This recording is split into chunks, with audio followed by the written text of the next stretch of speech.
Hello বন্ধুরা, তোমরা সবাই কেমন আছো? আশা করি ভালো আছো। আমিও ভালো আছি।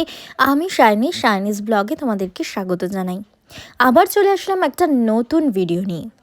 আজ তোমাদেরকে দর্শন করাবো বৃন্দাবনের ৪ ধাম। এই ৪ ধামের মাহাত্ম্য হলো ৪টি পবিত্র স্থান: বদ্রীনাথ, দ্বারকা, পুরী ও রামেশ্বরম।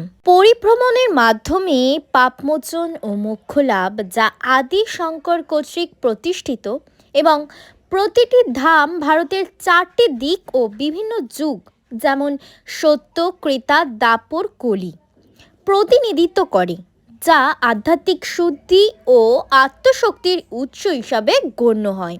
বিশ্বাস করা হয় যে এই ৪টি ধামে তীর্থযাত্রা করলে মানুষের সকল পাপ ধুয়ে যায় এবং মোক্ষ বা মুক্তি লাভ সহজ হয়। এই ৪টি ধাম আদি শঙ্করাচার্য কর্তৃক প্রতিষ্ঠিত, যা হিন্দু ধর্মের মূল ভিত্তি স্থাপন করে। প্রতিটি ধাম পৃথক সত্য, ত্রেতা, দ্বাপর, কলি এবং নির্দিষ্ট অবতারকে নির্দেশ করে, যা সময়ের সাথে সাথে আধ্যাত্মিক সংযোগ স্থাপন করে। হিন্দু ধর্মের কেন্দ্রবিন্দু, এটি হিন্দুদের জন্য একটি তীর্থযাত্রা যা সারা দেশ থেকে ভক্তদের আকর্ষণ করে এবং আত্মশুদ্ধির অনন্য সুযোগ করে দেয়। এই ৪ ধামের মধ্যে আমরা গিয়েছিলাম বৈষ্ণোদেবীর মন্দিরে। মা বৈষ্ণোদেবী হলেন ভারতের জম্মু ও কাশ্মীরের কাচরা শহরের কাছে ত্রিকুটা পাহাড়ে অবস্থিত এক পবিত্র হিন্দু তীর্থস্থান।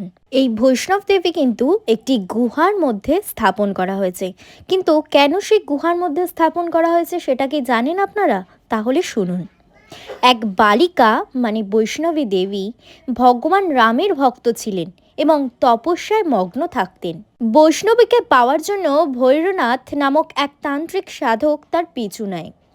বৈষ্ণবী ত্রিকুটা পর্বতের গুহায় লুকিয়ে পড়েন, কিন্তু ভৈরনাথ তাকে অনুসরণ করে। ভৈরনাথের হাত থেকে বাঁচতে দেবী স্বয়ং পণ্ডিত শ্রীধরের বাড়িতে একটি ভাণ্ডারার আয়োজন করেন এবং সেখানে ভৈরনাথকে পরাজিত করার পরিকল্পনা করেন।